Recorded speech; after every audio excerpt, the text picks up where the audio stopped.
we done the genealogies last time, and we saw that there were 4 specific women mentioned in the genealogy.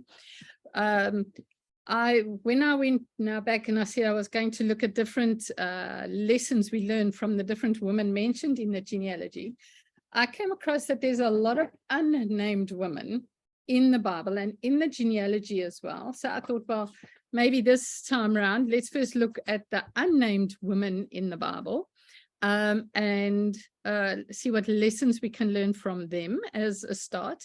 And it's quite amazing, actually, what I discovered. So let's looking at some Bible trivia. In the King James Version, there are about 800,000 words, and of these, 10,000 words are spoken by women, which is about 1.2% of all the words contained in the Bible. These 10,000 words were spoken by 86 women. I didn't do these stats. You can see there, I got them from another lady. But interestingly, of these, 44 are named and 42 were unnamed. So unnamed women in the Bible actually said a lot. They almost spoke 5,000 words, which would have had quite a large influence on on the circumstances and the environment in which they were. We know that the Bible is the word of God, and each name is included for a purpose. But then on the flip side, for every woman mentioned in the Bible, there are thousands that were not, but yet they also supported part of God's story. We hear in 1 Samuel 18 verse 6, when David had returned home from killing Goliath, there were all these women flocking the streets. In Nehemiah, when Ezra read the law of Moses, there were women who were standing there listening. In Luke 24 verse 1, there were other women who were present after Christ had died, and there were hundreds who were converted in the book of Acts. So women are often referred to, and other women are also often referred to. And I believe that it's only natural, because as a child of God, there is neither male nor female. God views us all as equally valuable to him. When we look at these women also that are in the Bible, we can learn different examples of character, and I've just mentioned a few there. For example, from Esther, we learn about courage. From Deborah, we learn about strength. From Mary, the mother of Jesus, we learn about submission. Hannah, persistence, especially in persistence with prayer. We learn about a mother's love in Rizpah. With Ruth, we learn all about loyalty. And then the unnamed servant girl, which with Naaman, we learn about faith. So even an unnamed person is teaching us a very large lesson. We also have some examples of not such nice character. We have Delilah, who is an epitome of deception, Jezebel of wickedness, Athaliah of treachery, and of Herodias, with who wanted John the Baptist's head with scheming.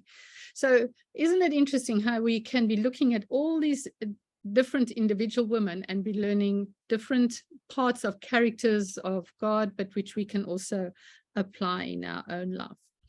So as I said, I am going to be focusing specifically today on the unnamed women in the Bible, and then we're going to go into breakout rooms, and we're going to look at 3 women in our different breakout rooms and come back with some feedback. But first, I'm going to give you a bit of a background and how my thought processes were, which might be guiding you in your thought processes when you go into your breakout rooms. So here's a list of unnamed women. I just found this on the internet, and it's list after list after list. And you can see amongst them, there's actually some very prominent men whose wives and daughters' names weren't mentioned. but the father or the husband's name is mentioned, like Noah's wife. It's going to be one of the ladies we're going to be looking at a little bit later. Lot's wife. I mean, why wasn't her name mentioned? Wouldn't it be easier to refer to whatever her name was? Maybe it's probably Jezebel. But why wasn't she mentioned? His daughters' names weren't mentioned, yet they had 2 sons that were very prominent in creating 2 nations. Sisera's mother. We have Jephthah's daughter. Why was her name not mentioned? We just have the name Jephthah's daughter. We have Manoah's wife. We have Abigail's 5 damsels. And as you can see, the list just goes on and on and on. We have the Queen of Sheba. We have Naaman's wife. There's the maid of Naaman's wife who teaches us all about faith. There's Job's wife, who said, curse God and die. Isaiah's wife, who played a very big role in his life, especially when he had to act out in very interesting ways. Peter's wife, his mother-in-law, the woman with the issue of blood, Jairus's daughter, they all refer to as like not, if one wanted to be really fussy, I mean, your name's important to you. So why was their name not recorded? And I do believe that there is a specific reason why not. And there's the last list of names of the people women whose names were not mentioned. Quite a comprehensive list and quite a lot of women. So why do we think that the names were not mentioned? Well, interestingly enough, whenever they refer to a woman whose name is not mentioned, her status is always mentioned. It's either says she was a queen or a princess, she was a prostitute, can they refer to servants, they refer to wise women. It also will either talk about the woman in terms of her relationship, whether she was a wife, a mother, a daughter, or a widow. But the authors of the different books of the Bible did not deem it important that their names needed to be mentioned, but that their status or their relationship to the main characters was mentioned. Yet, as we read those different stories, we can see how they, even though they're secondary characters and behind the scenes, you can by inference see how they propel the plot that's happening, how they're expanding a theme, or how by their actions or non-actions, or their words or their non-words, sheds more light on the behavior of the main character or of the situation that the different people are in. So it's really very fascinating how the unnamed or the nameless can actually have such a main influence and a big influence in the environment that they are. And I believe that's a lesson that we can learn, because often we can go through life feeling unheard, invisible, not recognized, not appreciated, not acknowledged, and yet days or weeks down the line, you look back and you are able to see how you actually had a big influence, or you hear how you had a big influence in someone's life or in their actions. Let's have a look at 2 characters before we go into our breakout rooms. We have Pharaoh's daughter. Now, Pharaoh's daughter, as we all know, the Egyptian princess, we read about her in Exodus chapter 2, verse 1 to 10. She goes to bathe by the river, hears a baby crying, finds the baby, and she names the baby Moses. Now, interestingly enough, we know when we read in Exodus 2, actually, maybe it's a good idea to read that. So does someone want to read that? Then it's not my voice the whole time. Exodus 2, verses 1 to 10. Who's going to get there first? I can. Exodus 2, verses 1 to 10. About this time, a man and a woman from the tribe of Levi got married. The woman became pregnant and gave birth to a son. She saw that he was a special baby and kept him hidden for 3 months. But when she could no longer hide him, she got a basket made of papyrus reeds and waterproofed it with tar and pitch. She put the baby in the basket and laid it among the reeds along the bank of the Nile River. The baby's sister then stood at a distance, watching to see what would happen to him. Soon Pharaoh's daughter came down to bathe in the river, and her attendants walked along the river bank. When the princess saw the basket among the reeds, she sent her maid to get it for her. When the princess opened it, she saw the baby. The little boy was crying, and she felt sorry for him. "This must be one of the Hebrew children," she said. Then the baby's sister approached the princess. "Should I go and find one of the Hebrew women to nurse the baby for you?" she asked. "Yes, do," the princess replied. So the girl went and called the baby's mother. "Take this baby and nurse him for me," the princess told this baby's mother. "I will pay you for your help." So the woman took her baby home and nursed him. Later, when the boy was older, his mother brought him back to Pharaoh's daughter, who adopted him as her own son. The princess named him Moses, for she explained, "I lifted him out of the water." Thanks, Liesel.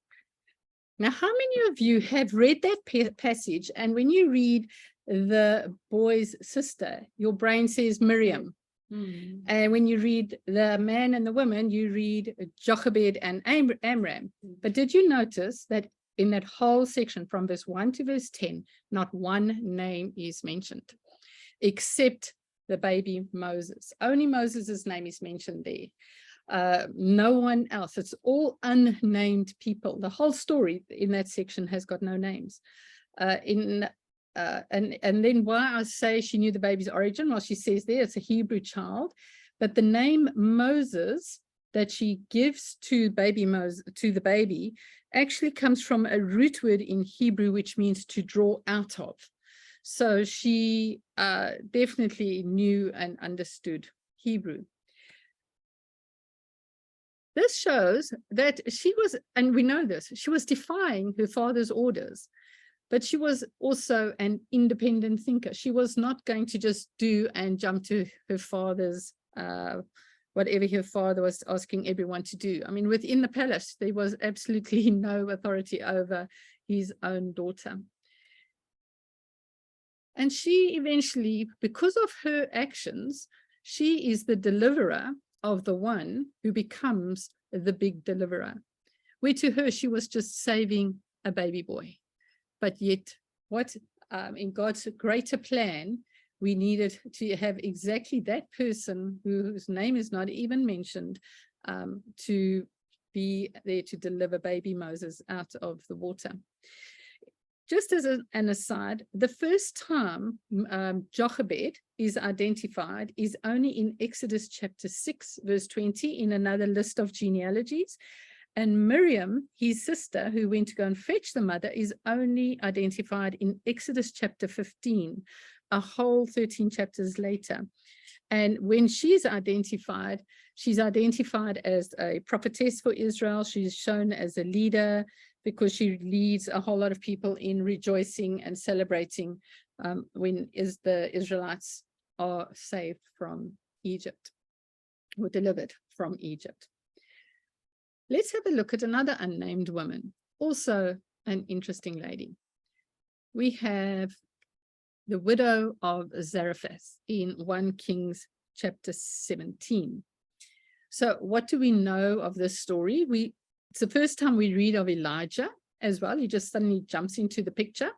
And it just has him going and confronting King Ahab, the king of Israel, and saying to him, you know what, there's going to be no rain nor dew until I say so.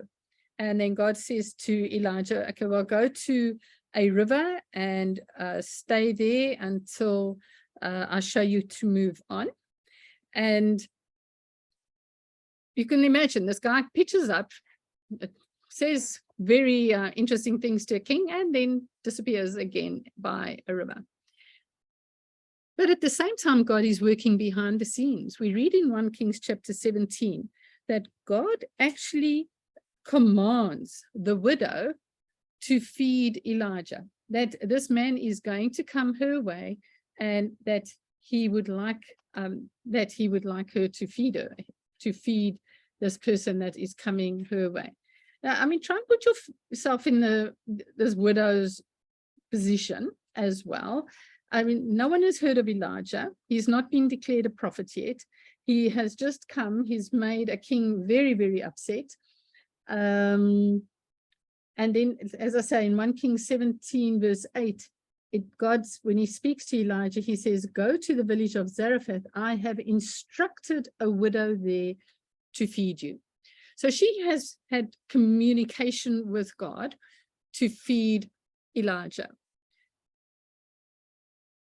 And then Elijah then comes to her once the river dries up, and there's no more rain, because Elijah has not said like he said to Ahab, only when I say so will the dew and the rain fall. He now goes to this widow in Zarephath. And then there's actually 3 miracles which occur there. And we were talking about the number 3 last night at Bible class, meaning referring to surety, that you're sure something is going to happen. So we have this drought that Elijah declared was going to happen, happened. But now when Elijah speaks to this widow, he says to her to gather sticks to prepare a last meal, and to first make him a meal, and then but then the flour and the oil will never run out, and they will still be there like for the rest of the period of the drought, so that the food then the provision of food remained there for the rest of the drought. And then sadly, when her son, who's the only family member, dies, Elijah prays and his life is restored. And with these 3 things happening, we see the widow of Zarephath, proclaims at the end of this, she says, now I know for sure that you are a man of God and that the Lord truly speaks through you. And it's only after this that in the next chapter, Elijah is called a prophet for the very first time. So it's almost as though these things needed to happen in order to prove that Elijah was a genuine prophet. But what do you think we can infer from this woman? Well, first of all, she was obedient to God. She wasn't happy because she says it's her last piece of sticks and she's using her last flour. She made quite sure that Elijah knew how much sacrifices they were going to be making. But she then shows her faith in making Elijah his loaf of bread first and giving him his food. She's hospitable because she allows Elijah to move into her house, and that would have caused a lot of challenges in the environment that we're in. I mean, she's a widow with a child, and now she's suddenly a man in her house, which could have really got the tongues wagging in the different households. But she showed herself to be above the gossip that was happening in the village. And she was very supportive of Elijah as well in what he did. And I believe that, that they would have been sitting in their households at night chatting. And she would most probably, God appears to her first. So she must have been a woman of faith. And yeah, she is now most probably encouraging and supporting Elijah so that when he goes and visits King Ahab again, he has got strength and he has gathered maybe a bit more of a tactful nature being in a woman's company. But so you can see nothing of that is said. It's all inferred by the actions of the woman, of what she's done and what she says or what she doesn't say, but then what effect she has on Elijah and in his life. So what I'd like us to do now is we're going to divide into 3 groups. We're looking at 4 unnamed women, but 3 of them we are going to do in what we call breakout rooms. We're going to look at Mrs. Noah, and there's the references over there. I'll leave this slide on that you can keep referring to it. We're going to look at Mrs. Manoah, Samson's mother, and that's in Judges 13 and 14. And I'd like us to look at Lot's wife and his daughters, and that's in Genesis 19, Luke 17 verse 32 and 2 Peter 2 verse 6 to 8 is where you read about those people. Now, I don't expect you to read the whole chapters. You can just quickly glance over them, and most of these stories we all know very well. But what I'd like you to come back with is to see, what did they do? What can you deduce from their actions? What things they said and they didn't say, and what you can infer from that? And then what is the effect on the men and the other characters in the situation? And then, if possible, are there lessons we can learn in our daily lives? Because we often just read through these and we just remember Lot, and we remember Manoah, and we remember Noah. But as Lucas always says, behind every awesome man, there's an even more awesome wife. So I do believe we can see where we, especially in these three situations, where the wife works to the good or to the bad of the husband. Noah's wife, Mrs. Noah, first, and what you would like to add.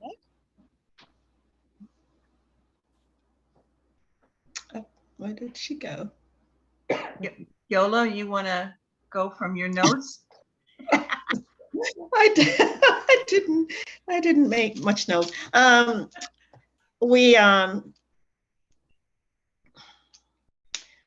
We thought that Mrs. Noah was very supportive. Some of the other characteristics that she had was she was obedient. She was patient, having to wait all those years while Noah preached and built the ark, and then spending almost a year on the ark. So, of course, there's not much said about. There's nothing that's said about her really, except that she was on the ark. And one other thing that we found out is that she was a godly person, because she brought up her sons who were obedient, and also married obedient wives, and that there was a family unit there. And so we concluded that she was a good helpmeet for Noah. Yeah, I would very much agree with you. Would anyone like to add something else? So I think you will see here that I very much agreed with what you said, that she displayed faith and trusted and believed and obeyed Noah. That she was a woman of righteousness because her children followed both her and Noah's example. That she showed love and compassion, especially by her respect and how she supported Noah. I mean, imagine being married to a man that is being ridiculed by literally everyone for 100 years. Yeah. And she didn't, like Job's wife told him, you know what, just curse God. She never says anything in that size. And I believe she had her priorities very well ordered. I mean, she must have had a lot of, you know, as a woman, if you read in Proverbs 31, we have household duties, and then you're supporting your husband, and you're trying to bring up the children, and then the sons bring home their daughter, then you have daughter-in-laws who have to also be taught. So she and Noah must have together, as you say, been a very powerful example within the community. So by what was not said of her, especially in this respect, really says a lot of her and the person she actually made Noah and her sons to be. So thank you for that. I can't see if, can you hear me? I don't think I'm muted. Hey, no. Yes. Okay. Awesome. Thank you. Did anyone else want to add anything else, or was that all right? So now we're going to have the next one is Lot's wife and daughters, which we're going to have Kathy share with us. Sorry, I don't want to do that. And I don't want to give it. Okay, so so Lot's wife and daughters. Mrs. Lot. Well, we said that it says that Lot was a righteous man, but if you read in the passages, it explains that he steadily exposed his family to wickedness. So we also know that his wife is the one that made him move to that city. So we know already that she was the one who preferred the sweet things in life. I wrote it down, but it's like the comforts in life. And then Luke 17, it warns us about creating any idols or idolatry, that we put anything above God. And she was definitely in that zone of creating something that was above God. Definitely, that's what we find. And then also her children followed in suit, because if Lot was a spiritual leader, he didn't lead them very well, because he was going to offer his daughters to have sex with the men outside, and also later on his daughters get him drunk and have children with him, who are then become the Moabites and the Ammonites. So there's definitely not some very spiritual leading happening there. As she desired many things in the city, doesn't paint a very good picture of Lot as the leader of their family. And then when we said that when she looked back after they were rescued, she looked back and she turned into a pillar of salt, it again shows you that she wanted more the comfort, and that she loved what was happening actually in a way that was there. And then also Deb was saying that God holds a woman accountable for her actions, and she turned into a pillar of salt. Is there more to say? No, I think you've shared Liesel and Deb and Karen, if you felt, but I do think Kathy summed it well. There's maybe just one thing I'd like to add about Ruth being the Moabitess. Yeah. So, as Kathy said, one of the children that were born from the daughter of Lot, with the incestuous relationship there, was Moab, who became the tribe of Moabite. And later we read that Ruth was a Moabitess, and she kind of makes the whole thing go full circle, but onto the righteous side. She moves now into marrying into Boaz, and then she becomes the mother of Obed, who becomes in the lineage of Jesus. Yeah. And another thought that just quickly struck me when you enjoyed your salt is we are told to be the salt of the earth, but we don't want to become a salt pillar reminiscent of our old way of life. It's just a nice play of words. I see Deb. She says, stressing that a woman must think for herself. Another case for women not wearing head covers, but don't get me started on that. No, we won't, Deb. That's a discussion for another day. Okay, so let's quickly have a look what I've shared here. That, as Kathy said in 2 Peter 2, verse 6 to 8, she was most probably not a believer. So righteous Lot and his wife were unequally yoked. When you have faith, you need to have both feet. There's no half measures when you accept God in your life. We can believe that she didn't believe the angel's warning. That's why she returned to the city, because, as we said there, she was longing for what she was leaving behind. Idolatry, as we read where Jesus says, remember Lot's wife. It's just after it says they were eating, they were drinking, they were marrying, they were giving in marriage. That is also a form of idolatry, because you're putting that above God. I picked up that a strong family needs a strong mother. I believe Lot failed his daughters by not teaching them about God. They gave into fear, the daughters. That's why they had sex with their father, because it says there in the verse that they said, oh, there's no more men around, so we need to have sex with our dads to keep the family going. Something else that we picked up is that Abraham was not too far away, because we read, like just if you read in the chapter before, Abraham actually went there with the angels and were viewing the city. And they said, if there's just 10 righteous people, if Lot only, and as Kathy mentioned, Lot was not a spiritual leader. He was righteous, but he could not lead 10 people to God in a whole city in more than 15 years that he lived there. And for this reason, they also didn't return to Abraham. I believe there was pride possibly involved, broken relationships, so important. And it's normally women that continue the relationships rather than men, which is why it's important to be equally yoked. And then also the point about Ruth being the Moabitess. Okay, thanks.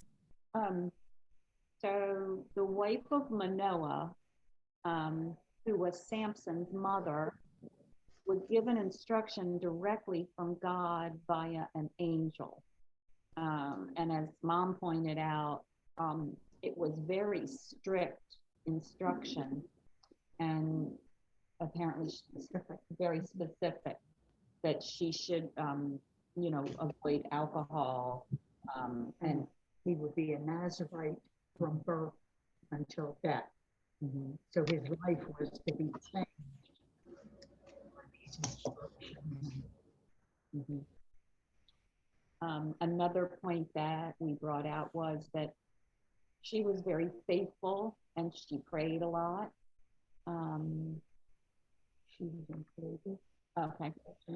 Yeah, Mom says she was included in all of the things of the family and pertaining to Samson.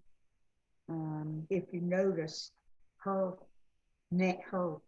unnamed position was always stated with her husband.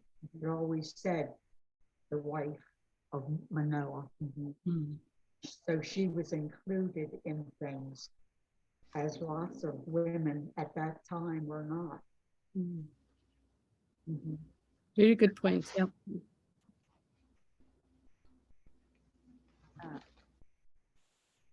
And that kind of dovetails into the final point, that she was valued when making family decisions. Denise, did I miss anything?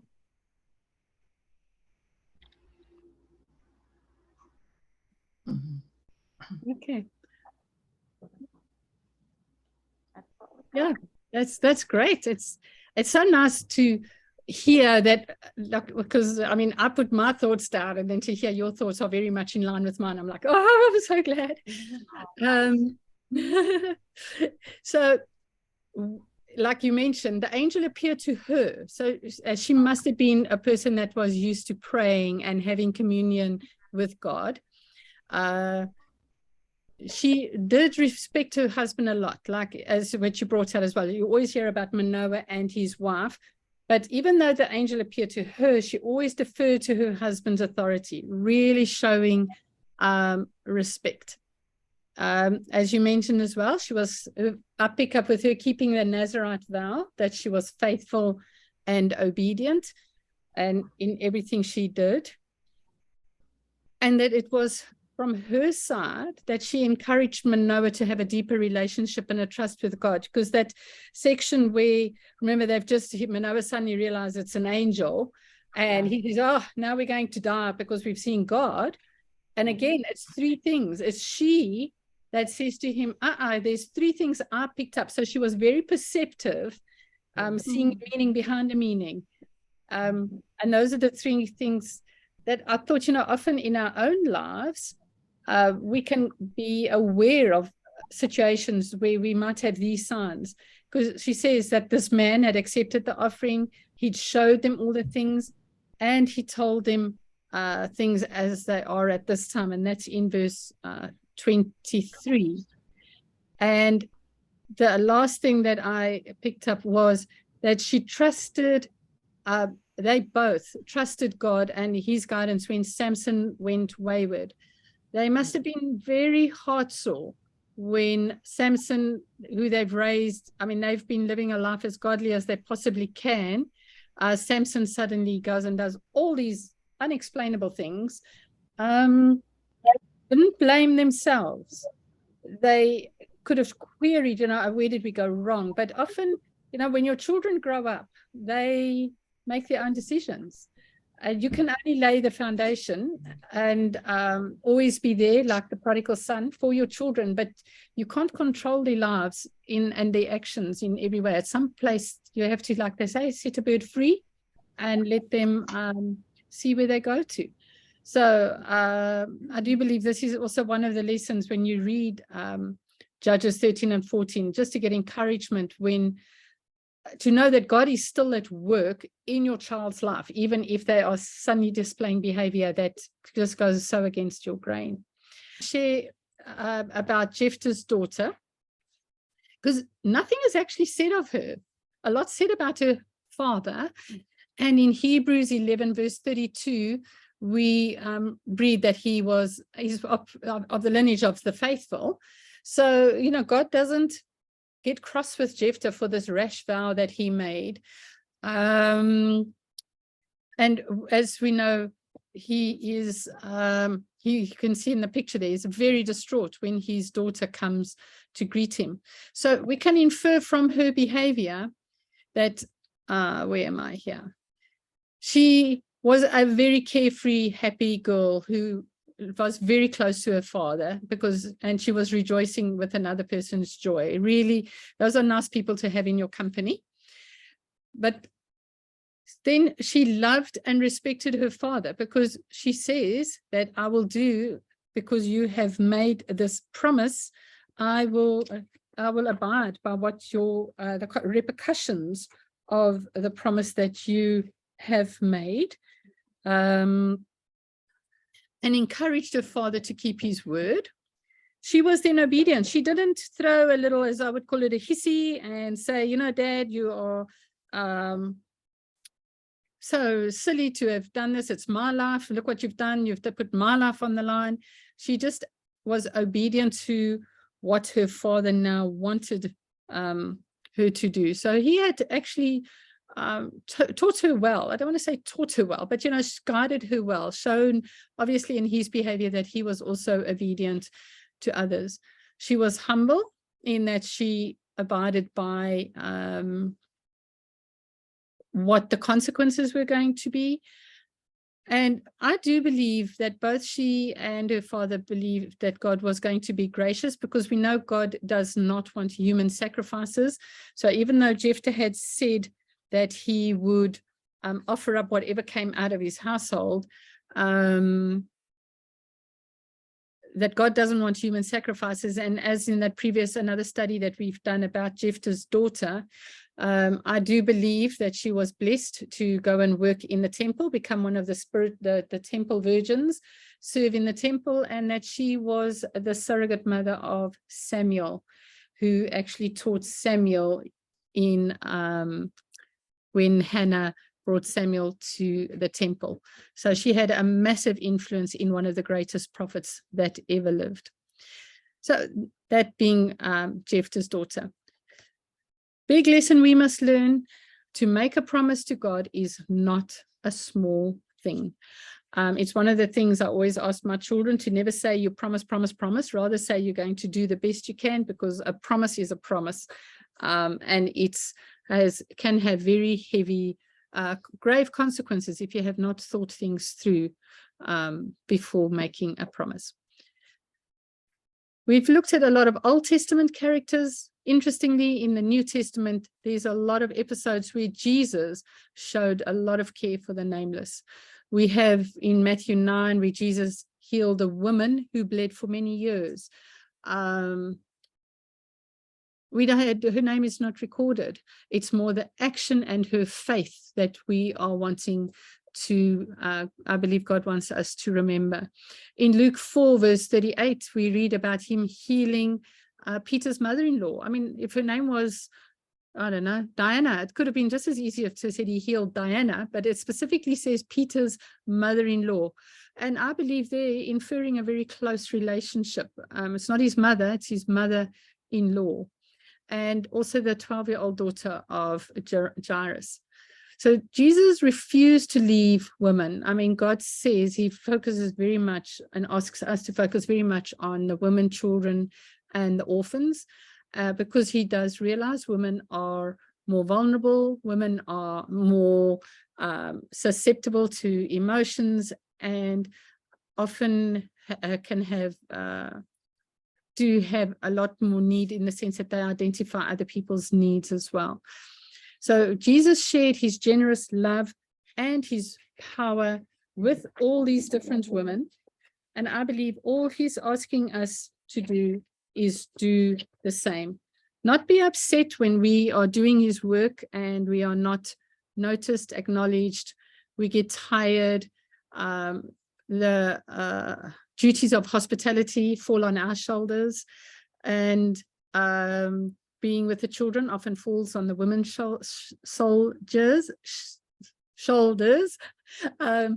So it's very much, you know what, just believe, if people want to be in your company, you are loved, even though, and the most powerful name is mom, rather than having your name mentioned.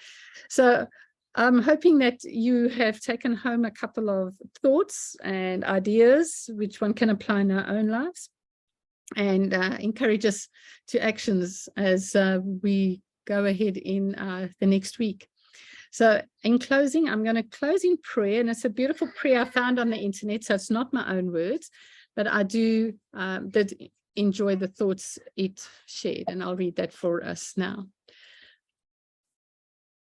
Lord, help me be a blessing today.